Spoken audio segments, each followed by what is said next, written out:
Yeah! Yo! Yeah! Okay, now we're gonna slow it down. I've got a poem.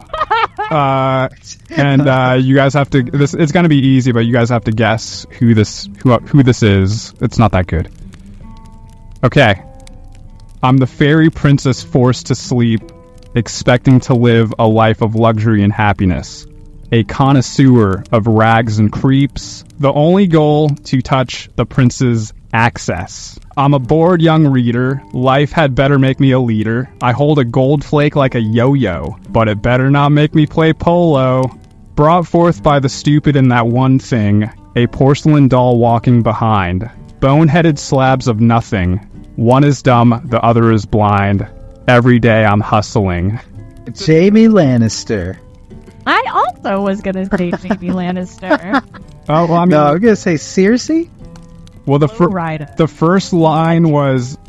the first line was, I'm the fairy princess forced to sleep, expecting to live a life of luxury and happiness. And then there was also a line, the only goal to touch the princess... Or the prince's access. I fucked up that line twice. Was it Daenerys? Or Cersei? No. Were they in this episode? I can't remember. I saw this episode a week ago. I think they are. Sansa? Sansa, yeah. Okay. Not in this episode at all. She's not? Oh. Damn it. I should have, alright, I'm not a poem writer. I should have, anyway, welcome back to the Game of Thrones podcast. I'm Dave Cave Draws. It's me, Kit. Hello, welcome to the podcast. Yes. Yeah. Yeah, it's me, Jojo. Welcome back. Hell yeah. I'm glad we're back. We just took a little, 2-week break, so we're going to be probably a little rusty, but not as rusty as that X-Men podcast. We'll cut that out. So, we watched episode 7, You Win or You Die, this week. How'd you guys feel about it? I love it. Neutral. Oh, no. So thumbs neutral and loved. Yeah, I don't know how to... maybe neutral. I mean, things are definitely getting better for sure. The story is getting better. The intensity is ramping up a lot in this, over the next few episodes. But it's dark stuff. So it's not fun stuff. You know what I mean? So that's exactly how I felt. I think I just left the episode feeling bad. Yeah. But that's what makes stories interesting. So why don't we'll just hop right into it with the recap real quick. So at the end of the last episode, Viserys died. He was killed by a Drago via melted gold to the face. Ned has been reinstated as King's Hand and is making rather brash decisions already. He's being particularly aggressive towards the Lannisters. Maybe because Jaime killed his friends and stabbed him in the leg. Bran has learned how to ride a horse. He was also attacked by wildlings. Robb and Theon saved him. Everyone has heard of Jaime and the Ned happening, and they all think a civil war might break out soon. So a lot of people are either fleeing the country or just fleeing King's Landing. Roz is leaving Winterfell to King's Landing, while Ned is sending Arya and Sansa back to Winterfell. We'll find out what happens with them. Tyrion somehow talked his way out of the Eyrie, basically, with the help of Bronn. I guess they're heading back to King's Landing. I'm not sure where they're going specifically, but I'm guessing King's Landing.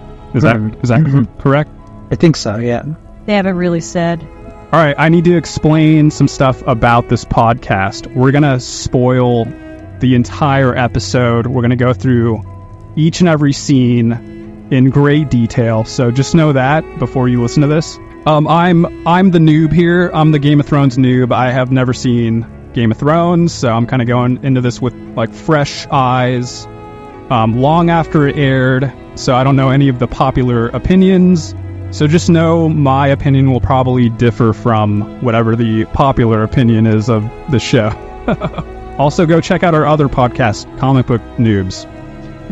Oh, yes. And don't forget to like and subscribe. Like, comment, and subscribe. All right, so that was the recap. Why don't we hop into... There's not really much to say about the Realm Report. I don't know. This episode was first aired on May 29th, 2011. Guess what movie releases came out around that time? We got Harry Potter. Thor, Bridesmaids, Pirates of the Caribbean 4, The Hangover Part 2. Osama bin Laden died. Dominique Strauss-Kahn was arrested. I don't know who that is. The head of the International Monetary Fund on charges of sexual assault. Yeah, that's stuff that happened around that time. It's all good. That was the Realm Report. Yeah, we got one in. We got one in after like 2 episodes. Did it? I just have a quick comment, which is as you were recapping previous episodes, it illuminated to me why I was a thumbs neutral on this episode, and I think that's because there's no Tyrion in this episode. There's no Arya in this episode. And no Sansa. No Sansa, yeah, for me.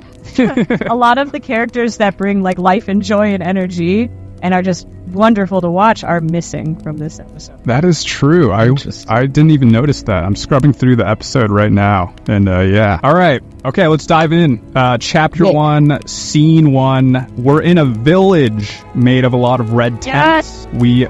Is it a village or it's just like an outpost or something? But it's a bunch of like military style tents. We zoom in. Military camp. We zoom into one of the tents where Jamie talks to his father, I'm guessing, Tywin, who is skinning. Yeah. He's skinning a moose, right? Or whatever. Stag. It's a stag. So very symbolic already. Jamie is informing Tywin that he's been summoned to court. Tywin has been summoned to court by Ned. Oh shit. Tywin tells Jamie attacking Ned was stupid.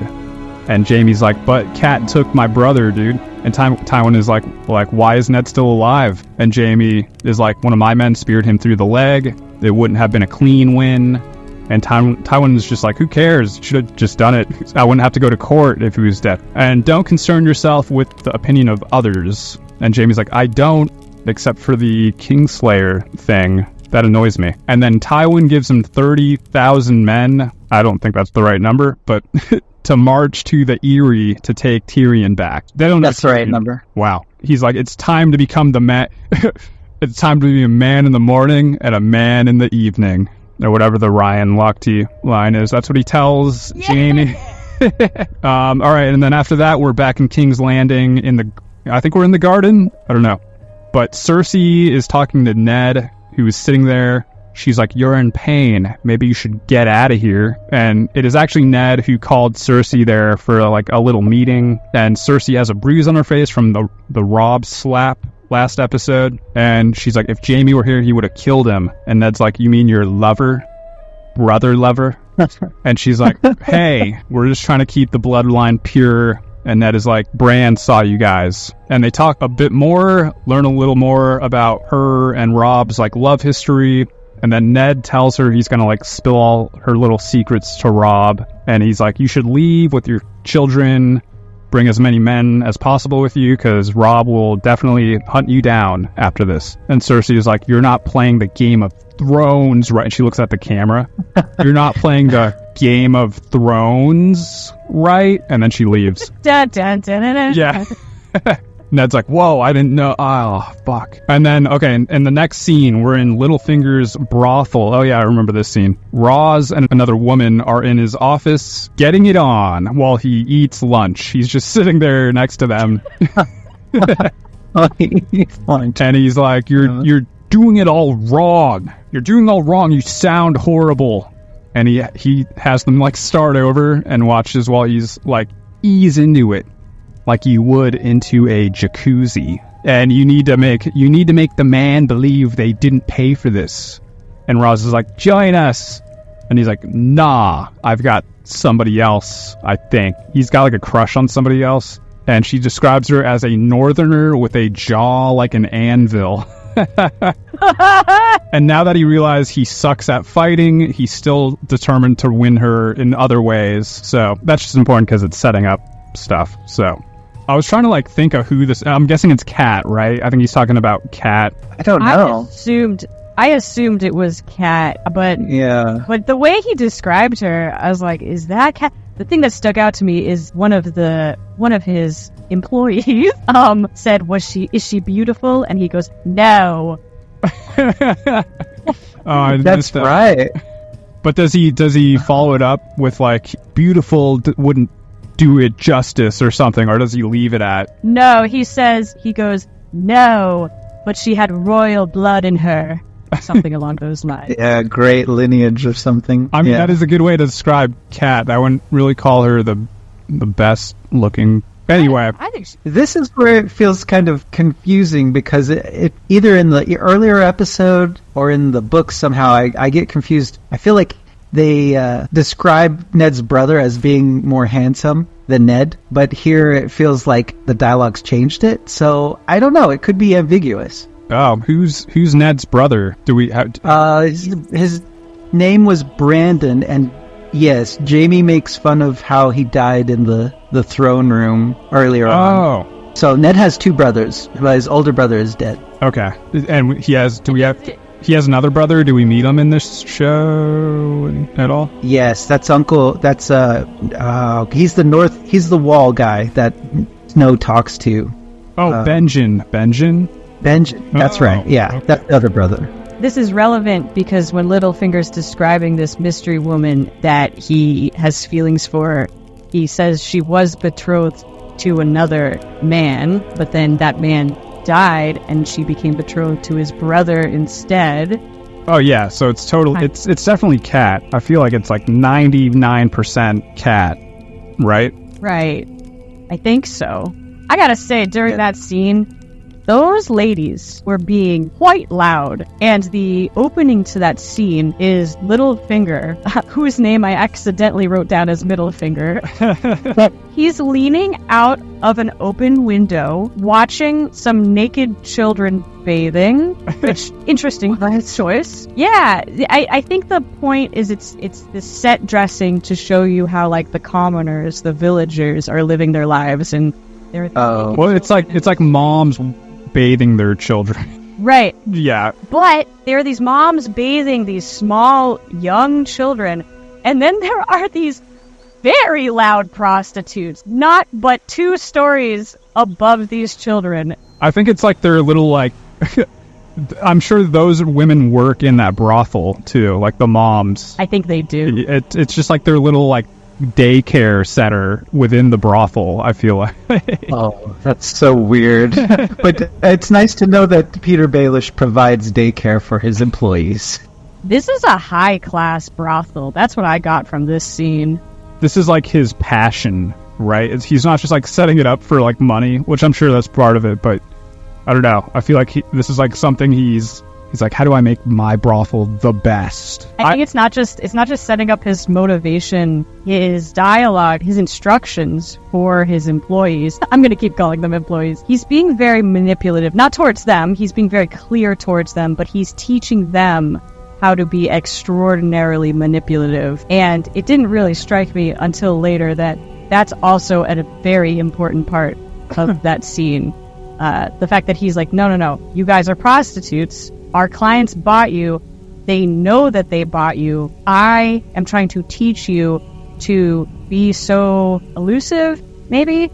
I don't know. He says like you have to make them like believe they didn't pay for this. Like you got to be like not only make them believe that they didn't pay for you, but that they're getting to you in a way that no human being has ever gotten to you before. If you can kind of take a step back from that and think about what he's saying, it's like, geez, this is some next level manipulation. Like, ay. But it also like makes sense. I feel like if you're like the owner of a brothel, that's probably a thing that happens. Yeah, that higher level of skill that I don't know how he would have the experience in doing that, but he definitely is a master manipulator, and so I guess that goes into all forms of manipulating things. Yeah, I mean, well, he's been the owner of a brothel for like who knows how long at this point. Like he's probably like watched the space. He like knows what works and what doesn't. Speaking of bosses, we also get another boss in here. Yes. The introduction of Tywin Lannister, who's... Oh, right, yeah, we haven't talked about him. It's one of my favorite characters, and I really loved the intro there. And his dialogue with Jaime is just, you thought Jaime was really quippy and smart, but he cuts Jaime down at every turn, and he's like, you need to grow up, kind of thing. But that scene where he's cutting the stag, oh man, I remember reading up on it, and Charles Dance, he was like, I learned how to skin a deer the day before, and so they got me that. And I went in and I did it, and he does it with such confidence. It makes it look like it's second nature to him. Wait, Charles Dance is the actor that plays him, right? Yes. Okay. I just want to say I felt bad for Jamie in this scene. Like, it's like, oh, this is who he's dealing with. It makes sense. Oh, I like that empathy for Jamie. I was just going to say that what struck me watching Tywin is I think this is the first time we've seen like a member of some royal family that's getting his hands dirty, doing work that is truly below him, not because he has to, but because he can. Yeah. Who is he, by the way? Is he like another king or something? He's the Lord of Casterly Like, comment, and subscribe. Rock, which is the home of the House Lannister. But he's not a king? So, no, there's only one king in this kingdom. That's Robert. Everybody else is either a lord or highborn. How come he has such a large army? He has like a bigger army than, I think, the king. Yeah. It seems like 30,000. It's his wealth. Yes, like the House Lannister is either the wealthiest or the second wealthiest house in Westeros. There was a visual I liked, and it was the inside the tent, and I like the little setup that Tywin has, and it speaks to his level of riches, because if you look at Daenerys's tent, it's very handmade and on the spot looking, and then he has this big arm wall that's a statement piece. And so thinking about like Daenerys traveling, it's a nice contrast visually. That's storytelling important, I think. All right. Chapter 2. We're back in Winterfell, and the wildling woman they spared carries like a bundle of twine into the hall. I don't know where they are. I think it's the hall, the breakfast cafeteria. Theon is there watching her, tells her she's super lucky, and she would have been tortured where he came from, the Iron Islands. So he just like spills a bunch of exposition about himself here. She mouths off to him a little. He's like, dude, you better respect me. Refer to me as Lord. And she's kind of a smart ass. She's like, why would I call you Lord? And he's like, you're like super rude, and grabs her by the face. And then Maester Lemon comes in, and he's like, she's our guest. And Theon leaves, and we're going to call this woman Bellatrix. Because yeah. Bellatrix is like, I'm used to men worse than him. And Lemon is like, why did you come here? And she's like, we wanted to go super south. The White Walkers are coming, basically. They've just been sleeping, but they ain't sleeping no more, mofo. And then we're back on top of the White Wall with our boys Johnny Snow and Sammy Big Bones. Forgot I wrote that. Yeah, Sam's talking about girls and looking at girls and smelling girls again. And then they see a rider emerge from the woods down below. A lone rider. But it's actually just the horse with no rider on it. And I think he recognizes it as his uncle's horse. And they immediately like go down to the barracks, talk to the horse. And it's like, I'm your Uncle Benjen's horse. He got fucked up, sorry. I forgot I wrote this shit. Back in King's Landing, Ned's walking around, and Rincely, or Cronley, runs up to him, covered in blood, and the Hobbit guy, and is like, Rob ate a little too much boar, if you know what I mean. But he's been gored by a boar. Lord has been gored by a boar, and he lies in bed in his room, completely lucid, but he will most likely die. It's not looking good. He's like, I'm gonna die. Joffrey, Cersei, and a few others are in there, and Robb asks them to leave so he can speak to Ned alone. He has him write up a little, like, will, basically. He's like, look, I'm gonna die, so you gotta do this. Ned has very good penmanship, also. Just a side note. He does. And basically, upon Robb's death, Ned will fill in for King until Joffrey is old enough to be king. He's going to be... What is he going to be? Like the Lord of the Realm or something? It has a name. Protector of the Realm. Protector of the Realm. He also wants Ned to call off his ninjas who are on their way to kill Daenerys. Robb dismisses Ned, saying, now go, let me die and bring me some of that milk stuff to ease my passing. I think. I don't know. He doesn't say that second part. But he does say, now let me go and die. I don't like how he's just like, I'm gonna die. I don't like But anyway, Ned goes out where Maester Pice, Uncle Fester, and the policeman are waiting. what's his name? Barrister? Sir Barristan. So, yeah, Barristan is like, I should have saved him, even though he asked me not to. And Ned is like, no man would have been able to save him from himself. And Maester Pice goes in with, like, the milk of magnesia. And Uncle Fester is like, by the way, his squire, Link Lannister, was giving him wine the whole time. And Ned's like, fucking Lannisters, dude. And he also asks Fester to call off the ninjas on Daenerys. And he's like, she's probably already dead. Sorry. I wrote a big smiley face when Sam showed up because I really like Sam. Oh, That was it. Those were all the notes I took for Sam's scene. Can you picture him smelling a woman? Smelly? Oh. I just wanted to put that image in people's heads. All right, continue. he's a little weird. He's a little awkward. I did note, actually, this is technically for later in the episode, but it's a set dressing note. When we're shown shot of the Night's Watch, whoever is responsible for the set dressing and the costuming, they're doing a remarkable job. Every time we see the Night's Watch, this is not a winter wonderland. I always think that place looks miserable. And they have all these like beautiful touches to emphasize that. Like the one that really stuck out to me this time is that if you're watching like a Christmas movie, there'll be all this like really delicate snow and everybody's hair will be like nicely curled and bouncy and lively looking. At the Night's Watch, everyone's hair is damp and wet and like clinging to their forehead as if it's been like melted snow. It looks so miserable. Oh my god. It does remind me of, have you guys ever been like skiing or snowboarding? Yes. It's usually, you get like really sweaty when you do that because it's cold, but you have all the layers of jackets and stuff on or whatever, and that's kind of what it just brings me back to feeling that way, where you're just like wet. Everybody at the Night's Watch constantly looks damp. That's why we're hanging out here on this awesome wall right now. That's Yeah, it's a good thing I don't have any hair because I can't feel that dampness on my head. How are you enjoying those 2 pizzas over there, by the way? Very breezy. Very breezy. I like it. I wrote down 2 things for the Robert Baratheon scene. What was just really interesting to me is the emotions that were on Joffrey's face as he's watching Robert. He looked terrified and like he was actively being traumatized. I think he just knows what this means for him, and I don't know, I think he's just a child. Joffrey, for the most part, pretty much an asshole, but he does have these brief moments of, he is kind of, sort of a human. Like vulnerability. And so this is probably the last time of that. I don't know.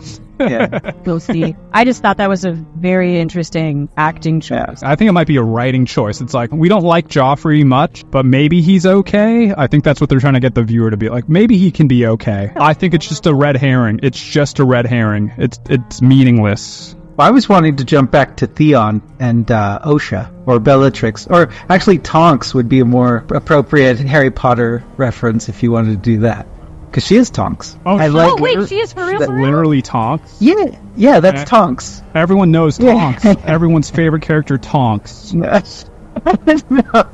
Okay, smarty. All right, but no, seriously though, whenever like they're interacting, you get another sense of how belittled Theon can be in this world, because she's supposed to be lower than him, and she is a wildling, but at the same time, she's just, I don't know that she's playing dumb, but her ignorance actually works in her favor, especially when she says, I don't know what impudent means, but the way she says it and the infliction that she says it is definitely defiant. And I love that. I love how she delivers those lines. Because then you think that Theon just, he doesn't have any power or influence here at all. She's like, we at the Occupational Safety and Health Administration are warning you.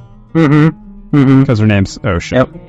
Anyway, chapter 3. Right. We're moving on. In Dothraki land. Yes!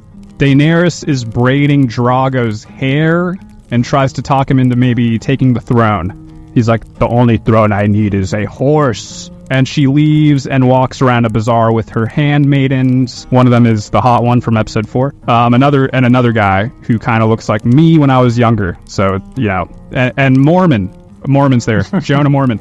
Daenerys is like, how can we make him want to take the throne? Technically, it was my idiot brother's right to take the throne. And Mormon is like, not really.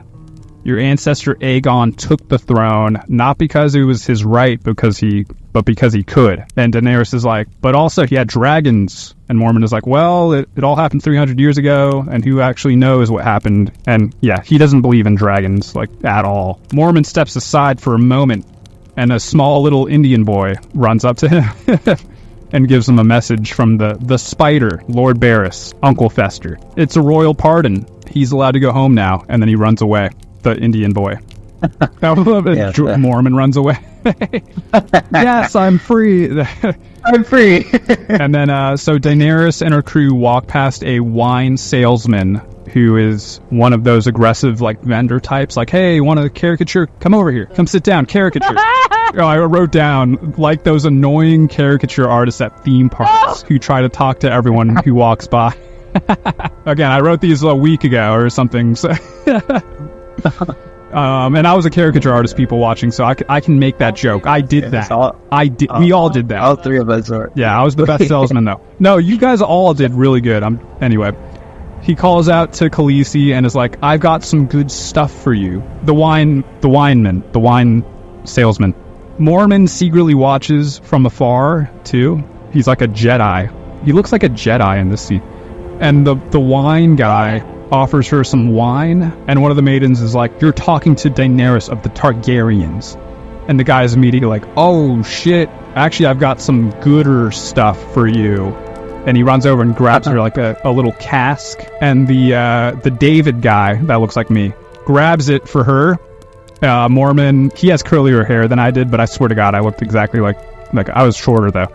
Mormon comes over and he's like, wait a second, put that cask down and pour it.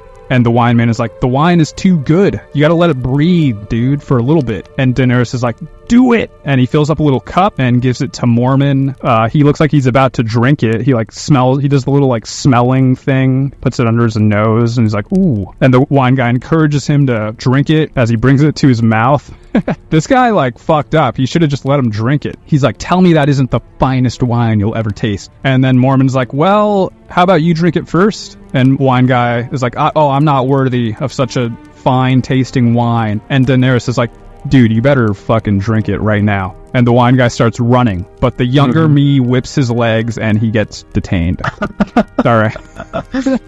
All right, that was the end of chapter 3. Do you guys have anything to say about the Daenerys happenings of the world? She doesn't seem too upset that her brother's dead. I found this scene to be a little bit confusing. By the time it wrapped up, I was like, okay, I get what happened here. But while it was unfolding, I was having a little bit of a hard time following it, because I think it appears what happened, if I may, please tell me if I got it wrong, is that younger Dave, the Jedi. Oh no, not the Jedi was Mormon. Oh, who's younger? Younger Dave is like guy with curly hair, big dude, like the other Dothraki member. Dothraki. The Dothraki.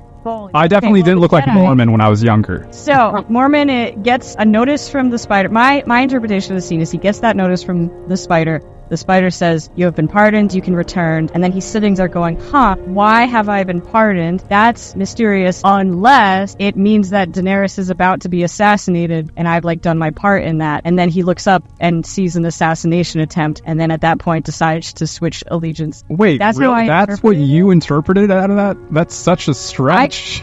I could be. Well, I told you I was confused watching it.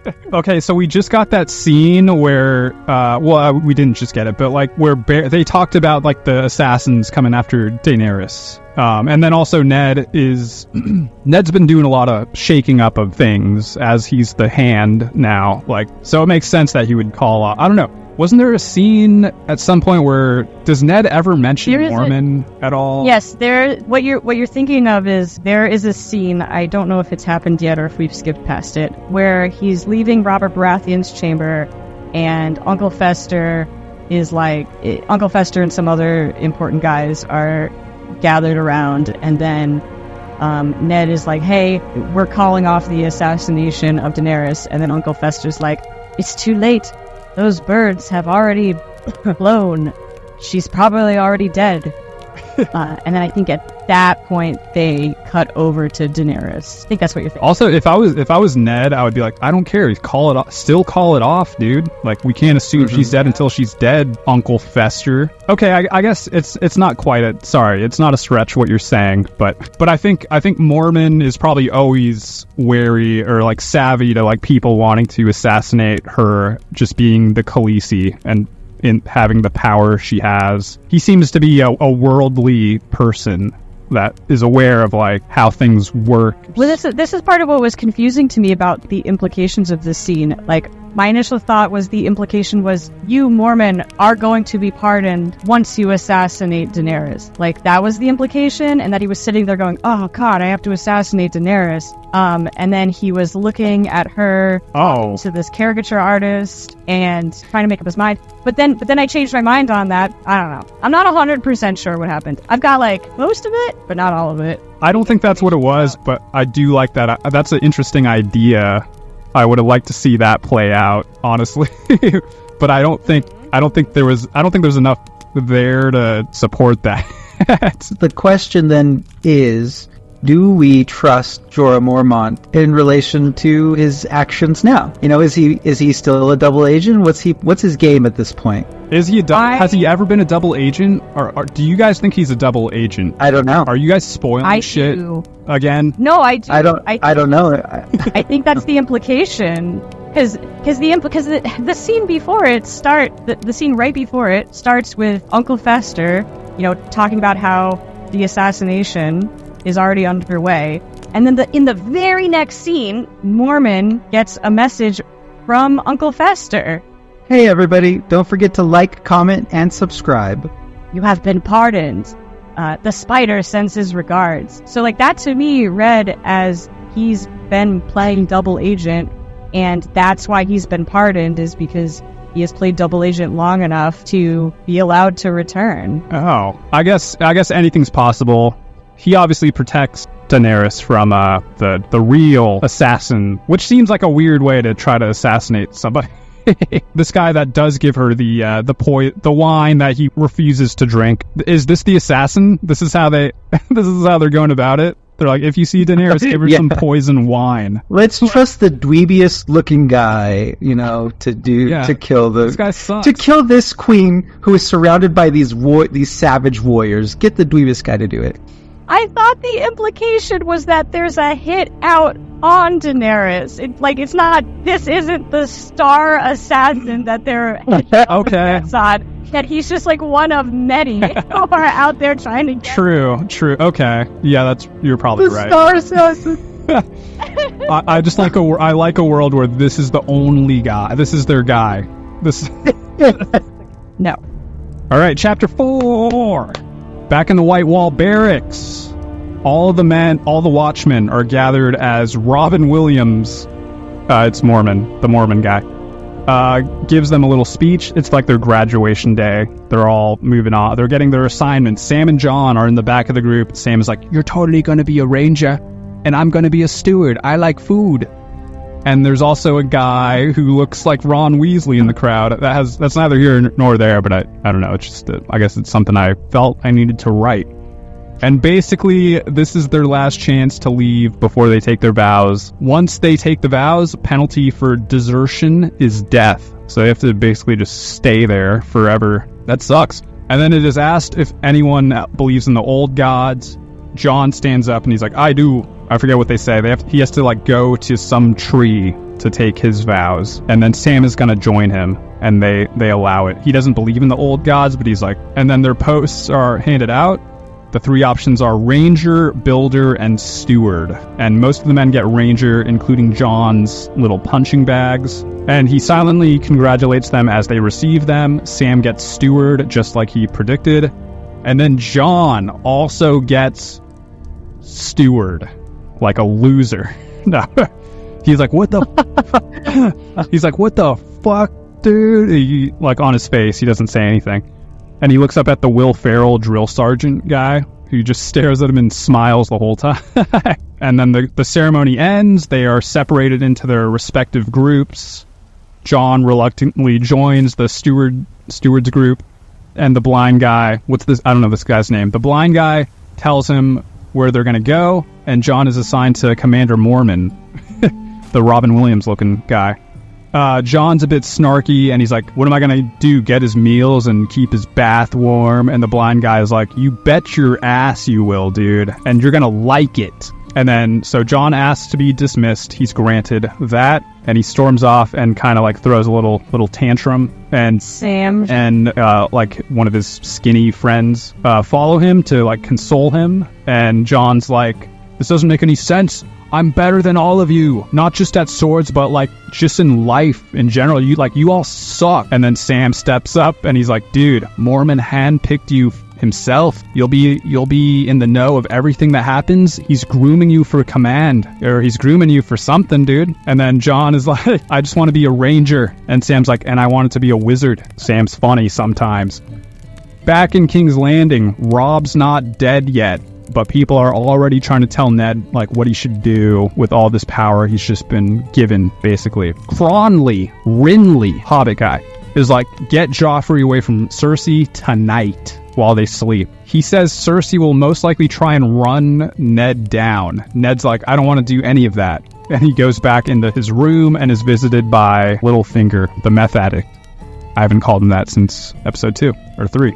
Ned called him there. He needs help because he knows his house guard could easily be overrun by the larger army of men Cersei controls. And Littlefinger is like, at the end of the day, the men follow the man who pays them. This guy, he points at himself. I think that's what he's implying. I don't know. Does he control? He has a lot of money, right? He'd definitely be the one to okay. pay them.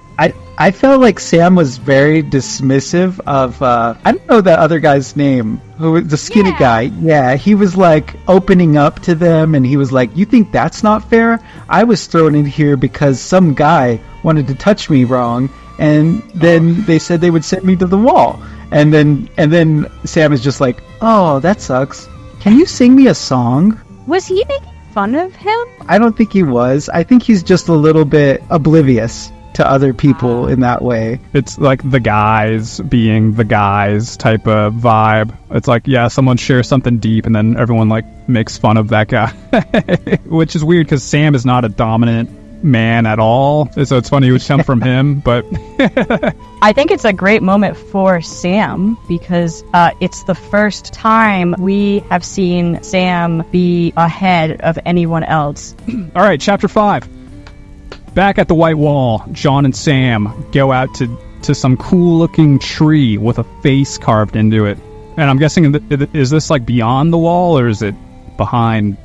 They have to go through the wall to get to this. Its eyes are bleeding. They take their vows. John's wolf dog runs off into the woods while they do this. When he returns, he has something in his mouth. It's a severed human hand. And then now we're back in Dothraki land, in a tent with Daenerys, Mormon, and the wine guy is tied to a post, and his face is all bloody. Daenerys asks what will happen to him. He's going to be tied to the back of some horses and forced to run behind them as long as he can. And then when he falls, he'll just be dragged to his death. And Mormon goes on to tell her basically Rob's ninjas will never stop trying to get her. Then Drogo and his men come in. He kisses Daenerys on the head. Mormon's expression changes a bit as he does this. Drogo then expresses his gratitude to Mormon for his swift actions and gives him a horse. And then Drogo out of nowhere is like, also, we're gonna take the throne. We're gonna ride some wooden horses across that there liquid glass stuff called water. I'm gonna kill that poison guy. In the next scene, we're still in Dothraki land. We're riding on horses now, and the wine guy is naked, tied to Daenerys' horse, and walking behind, and he's not looking too good. The giant tree that you were talking about, that's the werewood tree. It's a symbol of the old gods, but also it's supposed to have magical elements to it. So yeah, they took their vows. It runs back with human hand, his wolf. Do we think this is Uncle Benjen's hand?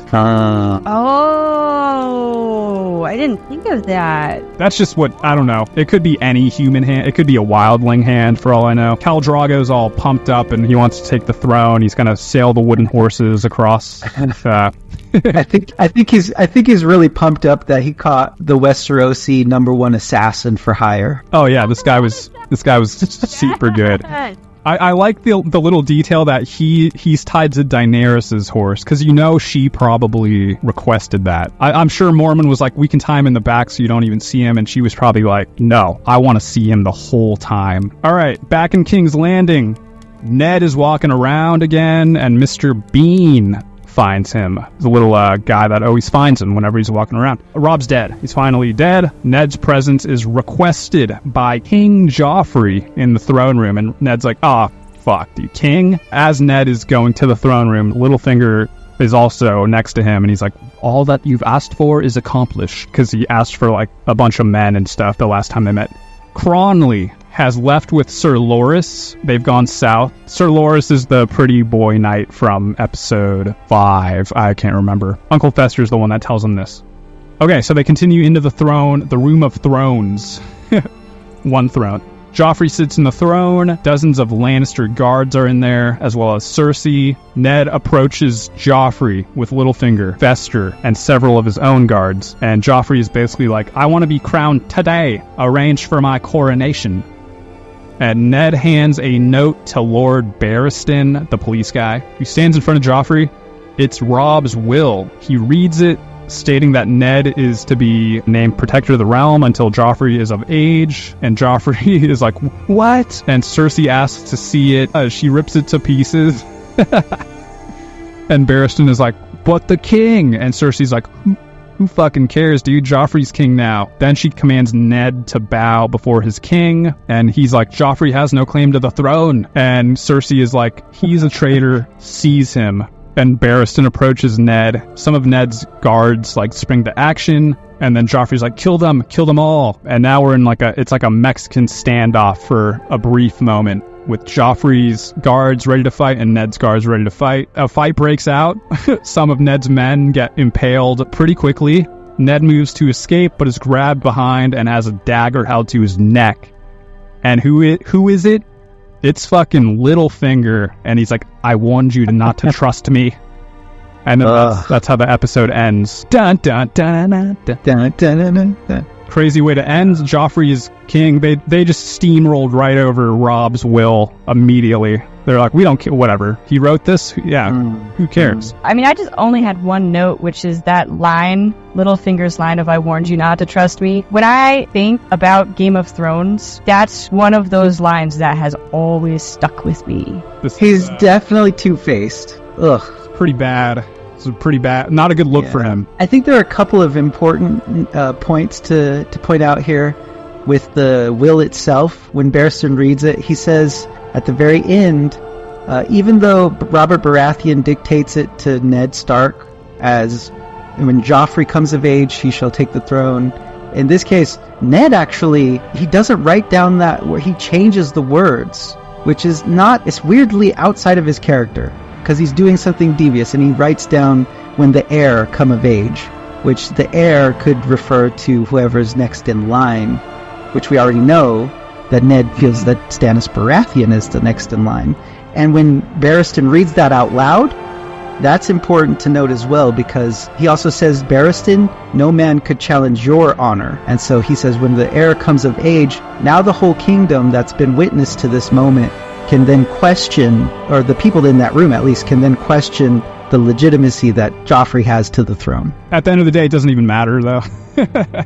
Right. Cersei eats it. It totally reminds me of those like comedy scenes where they're like, "Is this your only copy? Well, what if I ate it?" And then they actually eat it. It's like Always Sunny in Philadelphia.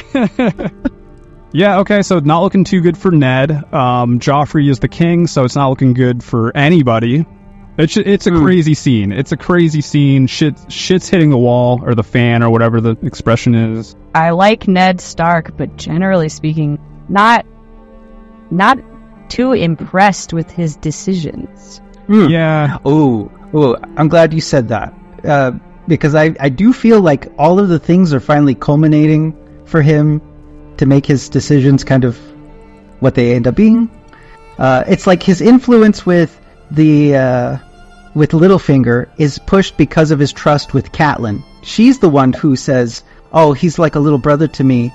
We can trust him." And then she tells Littlefinger to help Ned. Catelyn is really she's fucked up a lot of things, kidnapped Tyrion, and then also made Ned trust Littlefinger. Yeah. Woof. But it's like you said earlier, like people are whispering in Ned's ear. He didn't want to have this power anyways in the first place. So those are two factors playing against him. He's forced to trust somebody he doesn't know because he feels like Catelyn, his love, his wife, is trustworthy enough. And then he has to put up with protecting his own kin and his own family. And then that versus his loyalty to the crown. Like, all of those things are finally weighing him down to the point where his decisions just become mute. He should have never gone to King's Landing. He should have been like, "Sorry, Rob, I just want to chill here in Winterfell, where winter falls sometimes, and I don't want to be your helping hand." I get that Ned is supposed to be this extremely honorable light in this dark world, but he is such a downer. He just, every scene he's in, he just looks so defeated. All right, let me just recap the episode real quick. Just because a lot of things happen, it's sometimes it's easy to lose track of like what the main story was. King Robb is dead. Joffrey and Cersei have stolen the throne, ignoring Robb's wishes to have Ned be protector of the realm until Joffrey is of age. Jaime is given a huge army of men to march to the Eyrie and take back Tyrion. I'm actually excited. If that happens, I'm excited to see the Eyrie get fucking demolished. Jon Snow becomes steward to Commander Mormon. He was supposed to be a ranger, but he's a steward now, and he's very upset about that.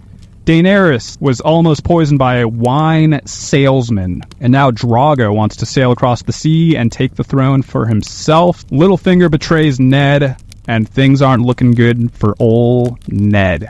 Just some other things to say before we end the podcast. Make sure you like, comment, and subscribe. We already said that 50 times. Give our other podcast a chance. Comic Book Noobs. They're a little rusty. I will say they get good around episode 3. And then we're also going to have a Wolverine and Deadpool podcast soon as well. So that might be out already by this point. I don't know.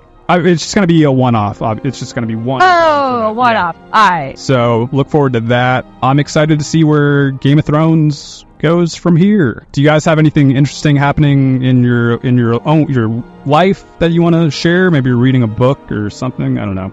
Going to physical therapy. I got weak knees. Oh my god. No. Yeah, okay. Well, good luck with that. Sucks, but also at least you're doing something. I feel like I would ignore that and still run and probably do even more damage. Yeah, I really could use a song right now, though. No. I am just drawing up a storm. Drawing up a he's been working on these Disney Game of Thrones characters. Put it on the screen. How many characters are you up to now? 18. That's including the little tiny dire wolves. All right, they don't count. But okay, that's a lot of drawing. Enjoy your weekend. I don't know. Go get yourself some wings today. How about that? Some barbecue wings. Yes. Mm-hmm. Ice cream for me. All right. All right. Bye. Bye. Bye.